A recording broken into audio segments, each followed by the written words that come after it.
Bismillahirrahmanirrahim. Assalamualaikum warahmatullahi wabarakatuh. Alhamdulillahi rabbil alamin. Wa bihi nasta'in ala umuri dunya waddin. Wassalatu wassalamu ala asyrafil anbiya'i wal mursalin wa ala alihi wa ashabihi wa man tabi'ahu bi ihsan ila yaumiddin, amma ba'du. Hadratul mukarramin wal muhtaramin, para alim ulama, para kiai, para hujjaj, tokoh masyarakat, jamaah yang dimuliakan oleh Allah Subhanahu wa taala. Alhamdulillah pada hari ini di hari ke-18 bulan Ramadan, Allah masih memberikan kesempatan kepada kita untuk memperbanyak amalan ibadah kita. Mudah-mudahan semua yang kita kerjakan hari ini kelak akan menemani kita tatkala kita mempertanggungjawabkan semuanya kepada Allah Subhanahu wa taala. Amin ya rabbal alamin. Salat beriring salam serta kita haturkan pada qudwah kita, suri teladan kita Nabi Agung Muhammad sallallahu alaihi wasallam, serta keluarganya, sahabatnya, tabi'in-tabi'innya, dan mudah-mudahan kita termasuk umat beliau yang mendapatkan syafaat hikmah dari beliau. Amin amin ya rabbal alamin. Bapak Ibu, jamaah yang dimuliakan oleh Allah Subhanahu wa taala, pada siang hari ini saya mendapatkan tema kesalehan atau kesalehan orang tua, asuransi terbaik untuk anak. Kira-kira asuransi itu apa, Pak? Asuransi. Jaminan ya? Asuransi. Kalau sekarang kita punya sesuatu biasanya kita asuransikan. Bahkan pemain-pemain bola kaki aja diasuransikan. Dan nilainya miliaran bahkan triliunan rupiah. Sebelum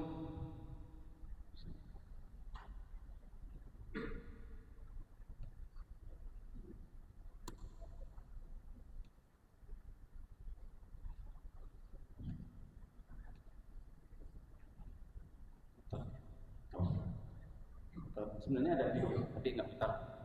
Jadi video ini sekilas saja. Video ini adalah video tentang di suatu kota Jawa Timur ujung sana terjadi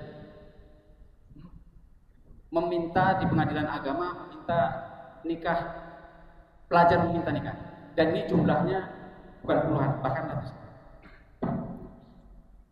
Ini adalah sebuah kemirisan yang sangat luar biasa sekali, yang mungkin kita sebagai orang tua akan menghadapi. Jangankan kita, anak kita, jangankan anak kita yang jauh. Mungkin jamaah ada yang sudah punya anak kuliah di Medan, di di Sumatera atau di Bandung, atau bahkan ada yang di luar negeri. Kita bisa menjamin nggak anak-anak kita ini di sana itu tidak bermaksiat kepada Allah Subhanahu? Kita bisa menjamin nggak anak-anak kita itu di sana tidak durhaka kepada Allah Subhanahu? Jangankan yang jauh, di depan mata kita saja hari. Alhamdulillah saya dikaruniai anak 4, 3 laki-laki, 1 perempuan. Di depan mata kita saja, anak kita tidak bisa menjamin anak kita tidak bermaksiat kepada Allah Subhanahu. Maka ada sebuah kisah menarik. Ada sebuah kisah menarik yang dalam kisah ini orang tua seorang ayah yang menjadi jaminan anaknya itu takut kepada Allah Subhanahu wa taala. Yaitu kisahnya Nabiullah Yusuf alaihissalam. Kita hari ini anak kita jangankan di luar kota, di depan kita saja lagi nonton HP, kita di ruang tamu, anak kita di ruang keluarga, atau kita di kamar, anak kita di ruang tamu. Kita nggak bisa menjamin anak kita nonton atau apa yang kira-kira durhaka kepada Allah atau bermaksiat kepada Allah. Nah, saya mendapatkan judul yang lumayan bagus, yaitu kita sendirilah, orang tua kita sendirilah yang kita asuransikan, yang kita jaminkan agar kita tidak bermaksiat kepada Allah SWT. Ada sebuah kisah, yaitu kisah Nabiullah Yusuf alaihissalam. Bapak Ibu ada yang kenal Nabiullah Yusuf? Kenal ya? Ibu kenal Nabi Yusuf nggak, Bu? Kenal ya? Nabi Yusuf alaihissalam itu orang yang ganteng rupawan. Ibu kalau pengen lihat Nabi Yusuf, nanti pulang lihat suaminya. Nah, itu Yusuf alaihissalam. Nabiullah Yusuf alaihissalam itu ternyata manusia yang paling mulia yang pernah Allah ciptakan dari garis keturunan, dari nasab. Bapak Ibu tahu nasab kan? Nasab. Kalau ada orang rokok, nah keluar nasabnya itu. Ya. Nabiullah Yusuf alaihissalam itu manusia termulia yang pernah Allah ciptakan di muka bumi ini. Bahkan itu diakui oleh Rasulullah SAW. Siapa yang tahu bapaknya Nabi Yusuf alaihissalam? Bapaknya beliau. Nah, siapa? Nabiullah Ya'qub alaihissalam. Kakeknya? Kakek Nabi Yusuf. Betul, Nabiullah Ishaq alaihissalam. Uyutnya Ibrahim alaihissalam. Nabi Muhammad SAW pernah ditanya, man akramun nas, siapa orang yang paling mulia di dunia ini? Apa kata Rasulullah SAW? Yusuf ibnu Ya'qub ibnu Ishaq ibnu Ibrahim. Nabiullah Yusuf ini secara nasab, secara garis keturunan adalah orang yang pernah diciptakan di muka bumi ini.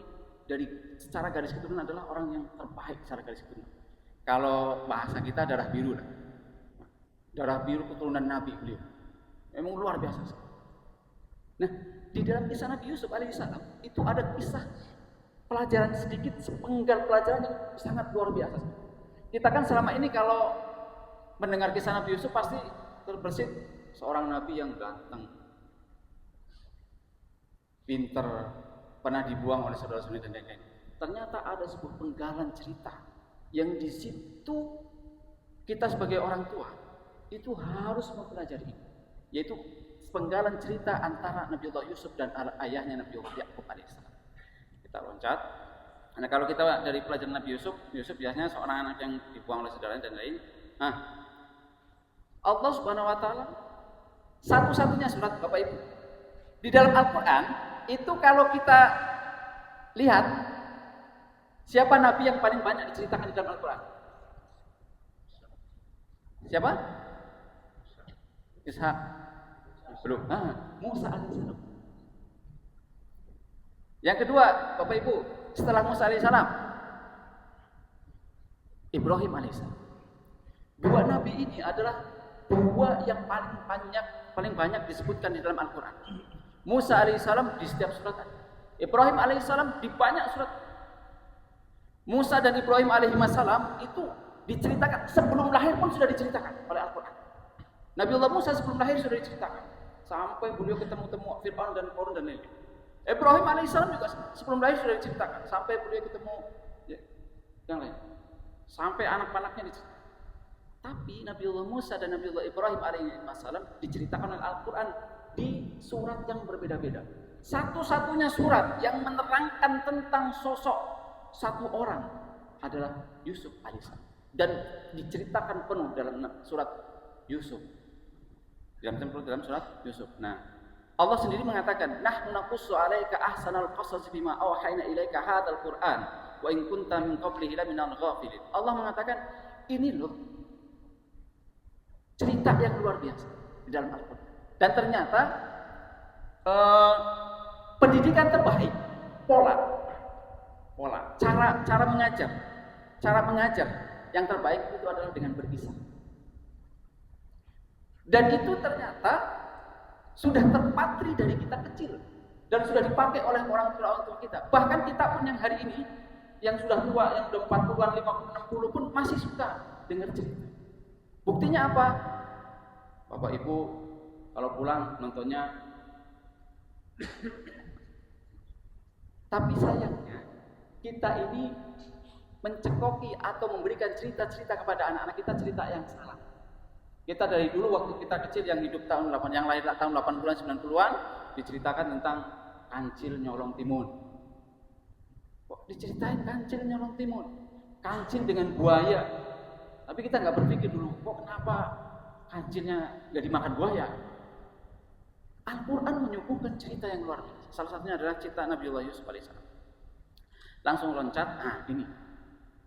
Di sini letaknya.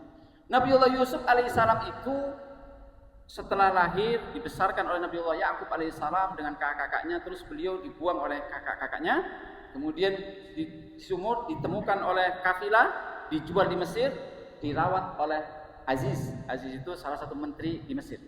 Kemudian diangkat jadi besar dan nanti ternyata pas besar diajak berzina oleh siapa Pak? Apa namanya?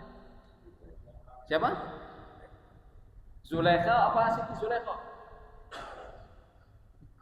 Zulaikha. Tulisannya Zulaikha tapi kita bacanya Zulaikha.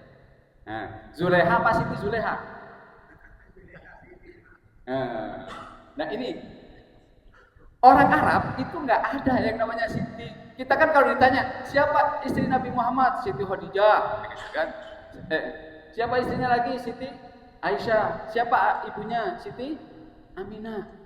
Siapa istri Nabi Ibrahim? Siti Hajar. Orang Arab itu nggak kenal Siti. Jadi yang ada Fatimah, Ruqayyah, Ummu Kulthum, Aisyah, Zulaikha dan lain-lain. Dari mana kalimat Siti? Jadi orang Arab dulu pas waktu datang ke Indonesia ditanya, siapa istri Nabi Muhammad? Sayyidati Khadijah, Sayyidati Aisyah, anaknya Sayyidati Fatimah. Orang Indonesia, terutama orang Jawa, nggak bisa bilang Siti, nggak bisa bilang Sayyidati, bilangnya Siti. Siapa Sayyidati Fatimah? Biar singkat, biar enak disingkat Siti. Termasuk mertua saya ngasih nama istri saya Siti Nur Hasanah. Enggak apa-apa, bagus. Jadi saya kalau doa itu alhamdulillah, Rabbana atina fid dunya hasanah wa fil akhirati hasanah wa qina adzabannar. Jadi saya di dunia sudah dapat hasanah. Nah, istri saya namanya Siti Nur Hasanah. Jadi mungkin tadi kalau doa setelah sholat saya satu-satunya orang yang dikabulkan di dunia doanya di sini. Langsung. Rabbana atina fid dunya hasanah. Enggak usah nunggu sampai kiamat. Enggak usah nunggu sampai akhirat. Sudah Allah kabulkan doa saya. Allah kasihkan kepada saya hasanah. Alhamdulillah. Ya mudah-mudahan nanti dapat Khadijah dan lain-lain. masih ada peluang lah ya. Insyaallah. Jadi Nabiullah Yusuf alaihissalam itu diajak berzina oleh Zulaikha. Dan itu Allah jelaskan di dalam surat Yusuf ayat 23-24. Warawadathu allati huwa fi baitiha an nafsi wa qallaqatil abwab.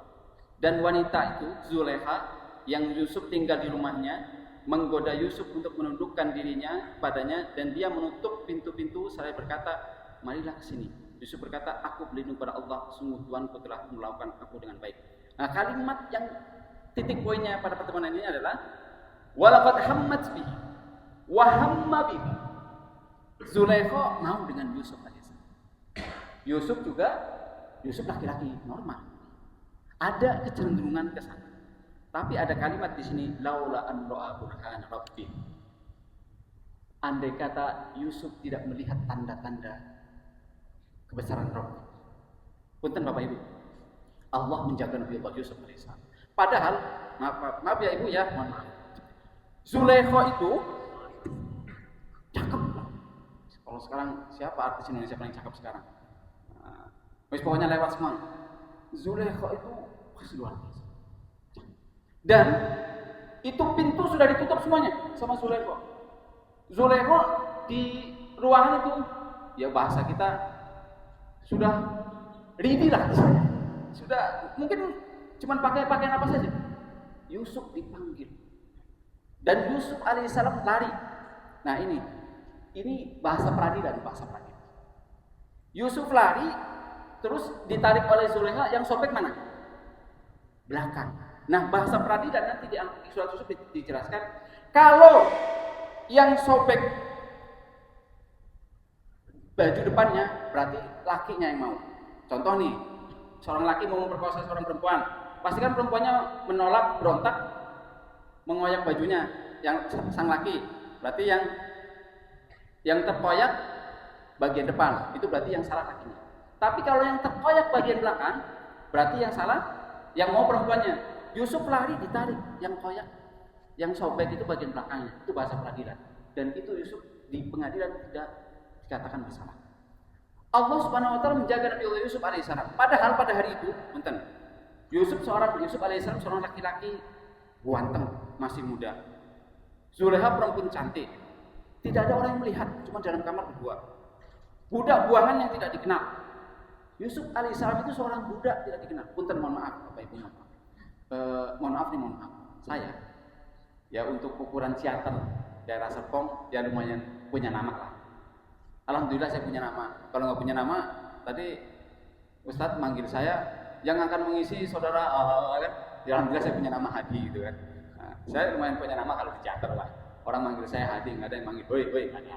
Nah, jadi saya kalau di teater saya nggak mungkin berani. Punten mohon maaf, saya moncengin cewek, pakaiannya seksi, saya nggak akan berani. Kenapa? Karena orang teater kenal saya semua. Tapi Nabi Allah Yusuf alaihissalam itu satu antara Mesir nggak ada yang kenal, kan dia budak banget. Jadi untuk berbuat maksiat itu sangat kemungkinan bisa sekali. Tapi Allah jaga. Dengan kalimat apa? Laula an ra'a burhan rabbi. Andai kata Yusuf tidak melihat tanda-tanda kebesaran Rabbnya. Ibnu Abbas dalam tafsir Ibnu Katsir menerangkan yang disebut burhan rabbi paling tidak ada 4 yang dimaksud. Yang pertama, Nabi Yusuf melihat bayangan ayahnya sambil menggigit jarinya, mungkin. Yang kedua, Nabi Yusuf melihat ayahnya memukul dada Nabi Yusuf sambil berkata, engkau anak dari Yakub, cucu dari Ishak, cucu dari Ibrahim. Nabi Yusuf waktu diajak berzina itu melihat ayahnya nepuk-nepuk dada dia. Engkau itu anaknya Yakub, cucunya Ishak, cucunya Ibrahim. Tak pantas kau berbuat zina. Yang ketiga, Nabi Yusuf melihat ayat Allah di dinding, kayak gini nih. Entah tulisannya apa, Bismillah atau apa. Yang keempat, Nabi Yusuf melihat gambar tuannya, suaminya Zulaikha. Tuannya itu orang baik. Nggak mungkin saya akan menistakan atau mengkhianati suaminya, tuannya, suaminya Zulaikha. Yang akan kita bahas adalah yang pertama dan kedua. Coba perhatikan. Yusuf alaihissalam diajak berzina oleh perempuan, menolak. Kenapa? Karena ingat ayahnya. Ingat ayahnya. Ini bisa kita ambil kesimpulan Nabi Yusuf bangga punya ayah seorang Yakub alaihissalam. Nabi Yusuf bangga punya ayah seorang Nabi Yusuf alaihissalam. Diajak berzina oleh seorang perempuan dalam kamar cuma berdua, menolak. Yang dia ingat apa? Ayahnya. Nanti gua kalau berzina, bahasa kita nih, kira-kira apa kata ayah saya? Kenapa? Yusuf bangga punya ayah Yakub alaihissalam. Kira-kira mohon maaf. Saya pernah ngobrol sama istri berdua. Kira-kira anak-anak kita ini bangga nggak punya ayah kayak saya? Kira-kira nanti anak kita kuliah di Jawa, anak kita kuliah di Sumatera, anak kita kuliah di Kalimantan, anak kita kuliah di luar negeri, diajak bermaksiat dalam urusan global, punten mohon maaf, diajak berjudi, diajak berzina, diajak narkoba, diajak lain-lain. Dia ingat kita. Kira-kira anak kita itu bangga nggak punya ayah seperti ini? Silakan bertanya ke dia. Saya sempat bertanya sama istri saya, kira-kira anak saya bangga nggak? Kira-kira bangga nggak punya bapak kayak saya? Jangan-jangan anak saya menyesal punya ayah seperti saya. Karena saya pernah studi kasus di sekolah, ada anak yang terang-terangan, kenapa sih ibu saya mau nikah sama ayah saya? Terang-terangan. Saya sempat, ya terang-terangan ngomong begitu. Kenapa sih ibu saya mau nikah sama ayah saya? Berarti dia tidak bangga dengan ayah. Saya sering berkata kepada istri saya, jangan-jangan anak saya ini enggak. Baik, itu padahal betul Bapak Ibu, Yusuf alaihissalam dan Yakub alaihissalam itu berinteraksi berdua. Itu interaksinya cuma singkat. Yusuf kecil, kurang 10 tahun ya. Kira 7 sampai 10 tahun dibuang oleh kakak-kakaknya. Jadi interaksinya itu singkat, tetapi mempunyai bekas yang sangat luar biasa. Nah, kenapa Nabiullah Yakub dibanggakan oleh Nabiullah Yusuf alaihissalam? Nabiullah Yusuf diajak maksiat, yang diingat bapaknya di sini. Yang pertama diingat adalah bapaknya. Yang pertama adalah hubungan ayah dan anak yang baik. Ayahnya tempat yang nyaman untuk curhat. Nabiullah Yusuf itu enak nyaman curhat sama Yakub alaihissalam. Apa buktinya? Buktinya di ayat-ayat pertama, saat Nabiullah Yusuf bermimpi melihat inni ra'aitu ahada asyra kaukaban. Nabiullah Yusuf bermimpi melihat 11 bulan sujud kepada Nabi Yusuf alaihi dia cerita kepada Yakub. Sampai aku bilang, ini jangan kamu ceritakan sama teman-teman kamu, sama saudara kamu, nanti bahaya. Nabiullah Yakub itu seorang ayah yang enak. Seorang ayah yang enak diajak curhat. Seorang ayah yang enak diajak ngobrol sama Nabi Yusuf. Pertanyaannya, kita ini ayah yang seperti apa? Jangan-jangan anak kita ini nggak bangga. Jangan-jangan anak kita ini mau curhat sama kita aja. Saya pernah studi kasus di sekolah. Mohon maaf nih Bapak Ibu, mohon maaf. Studi kasus ini bisa saya bertanggung jawab. Saya datang ke sekolah, ke kelas, saya ngajar. Saya bawa kertas kosong. Saya bagikan ke anak-anak. Saya bilang, silahkan tulis, deskripsikan. Terserah kalian mau pakai deskripsi tulisan atau pakai bergambar atau pakai apapun, terserah kalian. Deskripsikan, gambarkan siapa ayah kalian. Ustaz kasih waktu 5 menit. Itu menit pertama, menit kedua ada yang lancar. Ada yang nggak nulis apa? Saya tanya, kenapa kamu nggak nulis? Jawabannya, bingung Ustaz mau nulis apa? Kenapa? Ya bingung aja mau nulis apa tentang ayah. Jangan sampai ayah kita nggak kenal siapa. Ya sudah, tulis apa terserah saja. Itu saya mau baik boleh, tapi jangan tulis yang buruk, yang baik-baik aja. Akhirnya saya balik. Kertas kedua kertas baliknya saya balik. Sekarang deskripsikan, tulis siapa bunda kalian. Lancar anak-anak mendeskripsikan, berarti dia mengenal siapa itu. Walaupun ya kata-katanya ya bunda cerewet, bunda ini, bunda bawel dan lain-lain. Kertasnya saya tarik. Tadinya mau saya kasih kertas baru, tapi saya nggak tega. Tadinya mau saya kasih kertas baru, saya suruh deskripsikan siapa mbak kalian. Mungkin lebih lancar. Tapi saya nggak tega.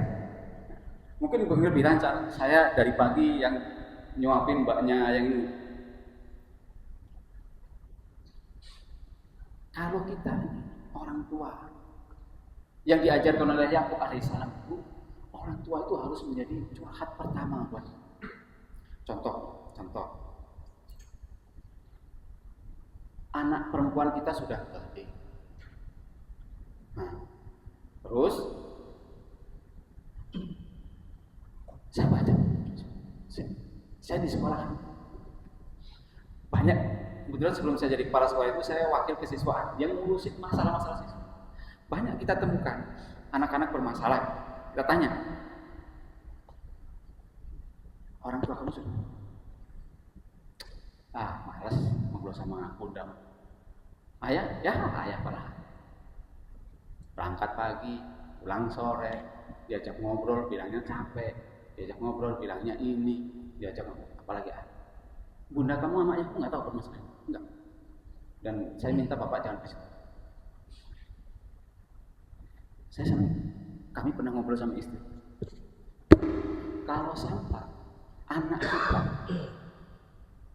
darah daging kita, nggak mau curhat sama kita, ayah dan ibunya, berarti kita ada yang salah dalam hidup.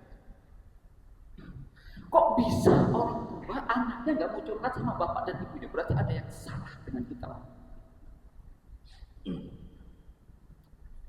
Peran orang tua ada contoh ya. Anak perempuan pulang sekolah cerita ke ibunya, Bun, ada sisa 5 menit saya, mungkin sampai di sini saja. Bun, ada anak pindahan baru dari Jawa. Contoh. Ini contohnya, namanya Mas Rido. Orangnya ganteng, tapi ngomongnya medok. Contoh Mas Rido ya. Ibunya hadir loh. Sehari 2 hari ngomongin Mas Rido, ibunya hadir. Kamu suka ya sama saya? Enggak. Kamu suka sama Rido? Enggak. Benar, Pak. Hari kedua ketika ini, iya Bun, saya suka sama Ridho. Orangnya pinter, walaupun ngomongnya medok, orang Jawa, tapi orangnya baik. Kita orang tua hadir di sini. Nah, agama kita tidak melarang hubungan dua lawan jenis, tapi agama kita mengikat hubungan dua lawan jenis dengan pernikahan yang sah. Terus kalau pacaran boleh nggak? Ya nggak boleh pacaran. Hadir. Coba kalau orang tuanya nggak ada. Dan ini bukan 1-2 kali kasus. Orang tuanya nggak ada. Seorang anak SMP SMA suka sama lawan jenis. Curhatnya sama siapa? Sama orang lain. Sama temennya. Curhat ke temennya. Kalau anak-anak muda kan sekarang bilangnya bestie atau bestie. Ada cowok pindahan, saya suka. Oh, dia nembak saya. Oh, cocok. Akhirnya apa? Terus ya udah jalan aja, jalan. Sudah sebulan curhat lagi. Dia ini minta jatah, apa namanya? Udah mulai pegang-pegang tangan. Oh, biasa itu mah. Pegang tangan doang. Sebulan, 2 bulan, 3 bulan. Terus dia minta jalan-jalan. Puncaknya, Besti, dia minta gitu-gituan. Apa jawab Bestinya? Santai aja, gua aja sering lakuin. Tapi nanti hamil gimana? Nih, gua kasih resep, gua ada obatnya. Karena orang tuanya tidak hadir. Salah curhat pada orang. Orang tua, dan ini kasus bukan 1-2. Kami tanya ke beberapa psikolog-psikolog yang lebih dahsyat dari ini banyak, Ustaz. Mata rantai LGBT itu di sekolah itu banyak, Ustaz. Ini perempuan, yang laki, contoh yang laki. Contoh. Ya. Bentar, Ustaz. Nama? Ramadan. Nah, lupa kemarin udah kenalan. Mas Ramadan suka sama cewek. Bilang sama bapaknya, "Pak, apaan? Oh, teman-teman saya kan kemana-mana bawa cewek. Masa saya nggak bawa cewek? Saya mau pacaran boleh nggak?" Ya boleh-boleh aja, silakan. Bapaknya nih. Tapi bapak mau ngobrol nih sama kamu. Ya kenapa? Kamu pacaran niatnya apa? Ya buat gaya-gayaan doang, biar kayak bocah temen-temen. Oke, nah. Cewek yang kamu mau pacaran orang mana? Oh, orang itu Pamulang. Dia punya kakak nggak laki? Punya. Kuliah. Kamu punya adik perempuan nggak? Punya. Sekarang bapak mau tanya nih, adik perempuan kamu kalau dipacarin sama orang, terus cuman buat gaya-gayaan doang, ditenteng-tenteng kemana-mana, dipegang-pegang, kamu sebagai kakaknya marah nggak? Wuh, sebuah hajar tuh laki. Sama, kakaknya cewek yang akan kamu permainkan juga sama. Dia nggak terima kalau adiknya kamu permainkan. Bapaknya cewek yang kamu permainkan juga sama. Dia nggak terima kalau anaknya dipermainkan. Sama, bapak juga nggak terima kalau adik perempuan kamu dipermainkan. Hadir seorang ayah. Tapi kalau ayahnya tidak enak diajak ngobrol, tidak asik diajak ngobrol, boro-boro mau curhat, baru ngomong aja, "Pak, Ramadan mau ngomong nih." Besok aja lah, ngomong sama budak lah. Bapak pusing. Jangan kantor aja masih banyak. Nah, ini yang dicontohkan oleh Nabiullah Ya'qub. Nabiullah Ya'qub itu di dalam Al-Quran itu seorang Nabiullah Ya'qub itu dicontohkan seorang ayah yang sangat luar biasa. Luar biasa. Walaupun ya Nabiullah Ya'qub punya anak yang bandel juga, normal. Seorang ayah punya yang membuang Nabiullah Yusuf, tapi endingnya. Ternyata endingnya nanti nabi-nabi yang diturunkan kepada Bani Israel itu adalah anak keturunan Nabi Ya'qub, bukan dari Yusuf alaihissalam, tapi dari kakak-kakaknya yang pernah membuang Yusuf alaihissalam. Nabiullah Musa, Nabiullah Harun, Nabiullah Isa, Nabiullah Yahya, Nabiullah Zakaria. Itu adalah anak keturunan dari kakak-kakaknya yang dulu pernah membuang Yusuf alaihissalam. Jadi Nabiullah Ya'qub sangat luar biasa. Jadi kita belajar pada Nabiullah Ya'qub alaihissalam satu poin ini. Nabiullah Ya'qub itu orang yang sangat luar biasa. Dia hadir saat ayah anaknya meninggal. Interaksi dengan Yusuf alaihissalam, Ya'qub dengan Yusuf alaihissalam itu berinteraksi sangat singkat sekali. tetapi sangat membekas di hati Yusuf alaihissalam. Sehingga diajak untuk berzina, yang pertama terbersit dalam benaknya adalah ayahnya. Terbersit di sini, ayah saya. Pertanyaan lagi yang sama. Kira-kira kalau anak kita diajak berbuat maksiat, ingat kita dan bapaknya. Enggak laki, enggak perempuan. Anak kita yang perempuan ataupun anak laki, kira-kira kalau diajak bermaksiat, ingat. Saya dulu waktu kuliah saya beasiswa di Libya itu. Kuliah dapat uang saku, buku asrama full. Tapi syaratnya nilainya harus bagus terus. Saya kalau nggak belajar saya ingat bapak saya. Bapak saya nggak punya duit. Nanti kalau saya nggak dapat beasiswa, kira-kira saya bayar dari mana? Minimal saya ingat bapak saya. Walaupun ingatannya, nanti kalau saya nggak dapat beasiswa, nanti saya nggak bisa kuliah. Gitu. Minimal saya ingat bapak saya. Bapak saya nanti nggak bisa membiayai. Gitu. Mudah-mudahan bermanfaat.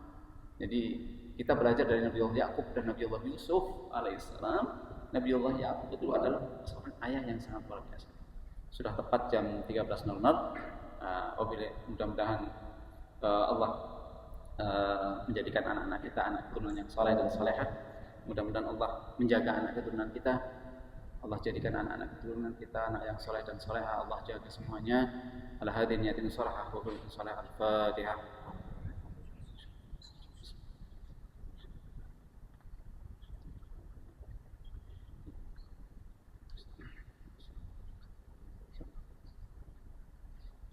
Astaghfirullahaladzim. Bismillahirrahmanirrahim. Alhamdulillahirabbil alamin. Hamdan yuwafi ni'amahu wa yukafi mazidah. Ya Rabbana wa lakal hamdu kama yanbaghi li jalali wajhikal karim wa 'azimi sultanik. Allahumma shalli ala sayyidina Muhammad wa ala ali sayyidina Muhammad. Rabbana ighfir lana wa liwalidina warhamhum kama rabbawna shighara wa li jami'il muslimina wal muslimat wal mu'minina wal mu'minat al ahya'i minhum wal amwat. Innaka sami'un qaribun mujibud da'wat wa ya qadhiyal hajat.